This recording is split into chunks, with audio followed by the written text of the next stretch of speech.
Culture is a closed system of thinking and values of the sort I am denouncing. And it is the greatest barrier to your enlightenment, your education, and your decency is your culture.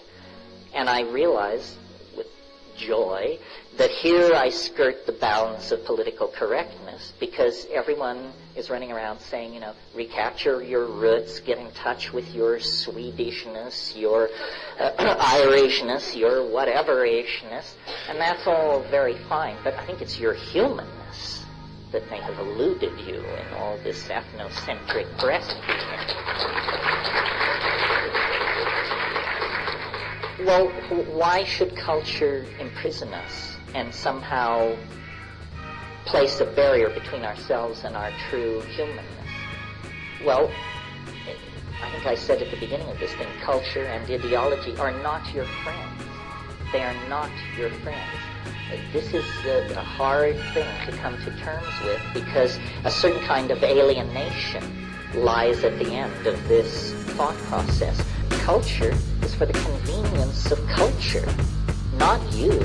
How many times have your sexual desires, career aspirations, financial dealings, and aesthetic inclinations been squashed, twisted, rejected, and minimized by cultural values?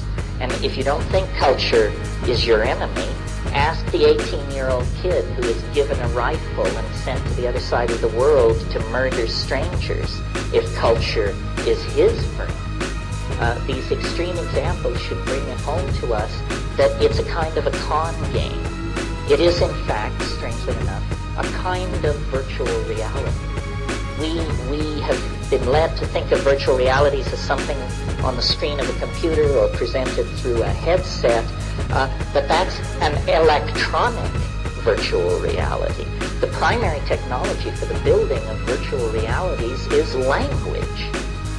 Once you start talking about race pride, loyalty, our destiny, our God, our mission, it's like building virtual realities. And people begin to treat these things as though they had the substantiality of real objects and to build their lives as though these things were real. And what is this? It's a diminution of humanness. You're choosing to limit yourself to a cultural reality, whether it's the reality of being Witoto or Orthodox Jewish or whatever it is. It's a smaller world than the simple hardware you were born into this universe with.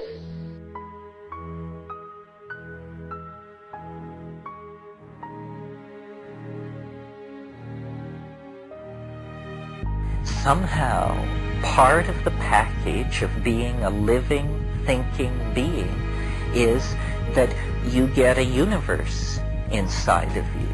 You know, you get a galaxy-sized object inside you that you can access.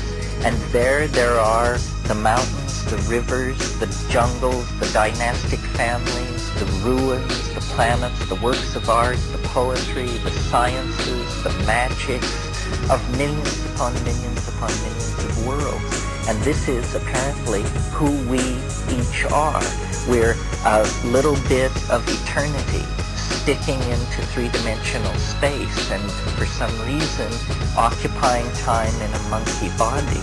But when you turn your eyes then inward, you discover the birthright, the existential facts out of which this particular existence emerged. And it's a great secret and a great comfort, because it means, you know, mystery didn't die with the fall of Arthur or the fall of Atlantis or the fall of anything. Mystery is alive in the moment, in the here and now. It just simply lies on the other side of a barrier of courage. And it isn't even that high a barrier. It just is a barrier high enough to keep out the insincere and the misdirected. But for those who will claim it, in the midst of the historical chaos of the late 20th century, they become the archaic pioneers.